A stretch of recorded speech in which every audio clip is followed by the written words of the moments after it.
Bonjour Jean-Luc Engrand, vous êtes un historien et auteur de livres à succès spécialiste dans la peinture de la Renaissance italienne. Vous avez obtenu un prix académique en 2006 pour un livre d'histoire coloniale de la part de l'Académie des sciences d'outre-mer à Paris. Merci d'avoir accepté notre invitation aujourd'hui. Depuis l'année 2023, votre travail sur les codes cachés dans la peinture de la Renaissance italienne fait beaucoup parler. Pour commencer, pouvez-vous nous en dire plus sur ces codes ? Bonjour Cindy, et merci de m'avoir invité. Les codes cachés dans la peinture de la Renaissance ne sont pas simplement des signes ou des symboles isolés. Ils sont le résultat d'un mélange d'idéologies, de croyances religieuses, de sciences occultes et parfois même de messages politiques. Les artistes de la Renaissance étaient souvent à l'avant-garde de la pensée de leur époque et utilisaient leurs œuvres pour communiquer des idées complexes de manière subtile. Fascinant. Mais comment avez-vous réussi à déchiffrer ces codes qui ont dérouté tant de chercheurs pendant si longtemps ? Eh bien, c'est un travail de longue haleine. J'ai combiné des techniques d'analyse traditionnelles avec des outils numériques modernes, comme l'imagerie haute résolution et la modélisation 3D. Cela m'a permis d'étudier ces œuvres sous différents angles et dans les moindres détails. De plus, j'ai collaboré avec des experts de divers domaines, tels que la linguistique, la théologie et l'alchimie, pour comprendre le contexte culturel et historique de chaque symbole ou signe. Pouvez-vous nous donner un exemple d'un code que vous avez découvert ? Bien sûr, Cindy. Prenons l'exemple de la Sainte Anne de Léonard de Vinci. À première vue, il s'agit d'une représentation de Jésus en train de jouer avec un agneau en compagnie de sa mère et de sa grand-mère. Mais en y regardant de plus près et en utilisant certaines techniques d'imagerie, j'ai pu identifier des postures récurrentes dans les œuvres de Léonard de Vinci. Elles semblent correspondre au mythe alchimique de Léda et le cygne. Cela pourrait suggérer que Léonard de Vinci utilisait la symbolique alchimique pour communiquer des messages cachés ou des idées hérétiques de son époque. C'est absolument fascinant. Avez-vous rencontré des défis particuliers lors de vos recherches ? Oui, de nombreux défis. Outre la complexité des œuvres elles-mêmes, il y a eu des défis liés à la préservation des peintures. Certaines ont été endommagées avec le temps, d'autres ont été restaurées, ce qui peut masquer ou altérer certains détails originaux.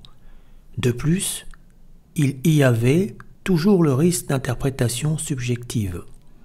Donc j'ai dû être extrêmement prudent et systématique dans mon approche. Que va-t-il advenir des millions de livres qui ne sont plus à jour ?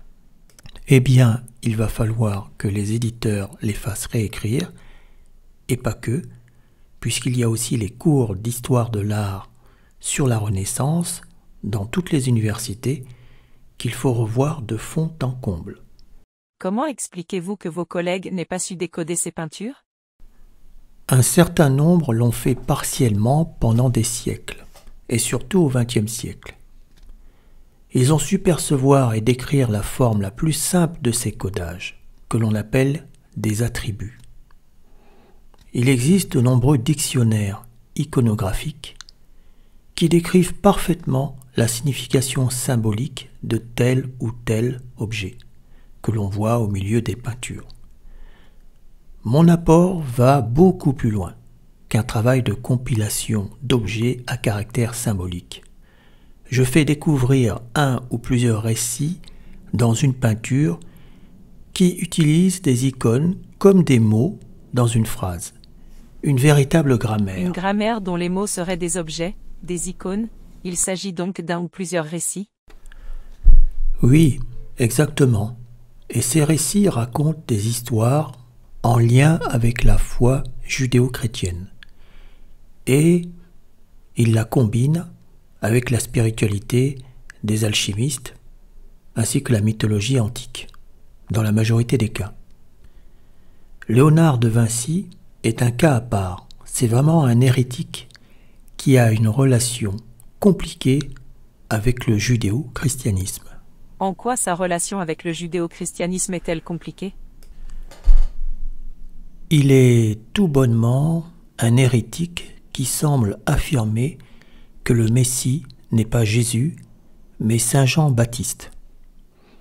Et plus encore, avec la Joconde, il semble avoir quitté le monothéisme définitivement pour aller vers ce qu'on appelle de nos jours le transhumanisme.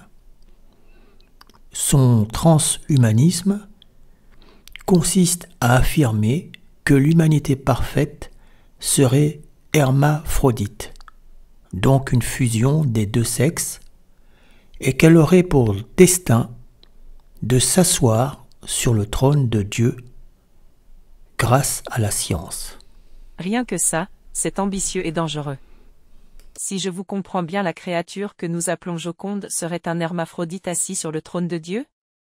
Cette théorie est l'objet d'un de vos livres.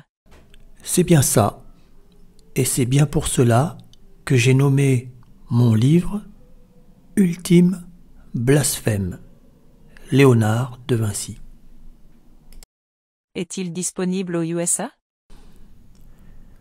Oui, en fichier numérique sur ma librairie jeanlucengrand.com et sur Amazon KDP. Quelle est la prochaine étape pour vous, maintenant que vous avez révélé ces mystères? Mon travail ne s'arrête pas là.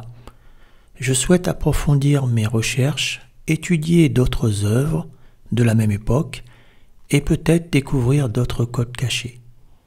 Je travaille aussi sur une thèse concernant les 4 mythologies de Sandro Botticelli que j'aimerais présenter dans une université ouverte d'esprit. Eh bien, nous attendons avec impatience vos prochaines avancées et votre thèse. Merci Monsieur Engrand d'avoir partagé vos savoirs avec nous aujourd'hui. C'était un plaisir, Cindy. Merci de m'avoir donné l'occasion de partager mon travail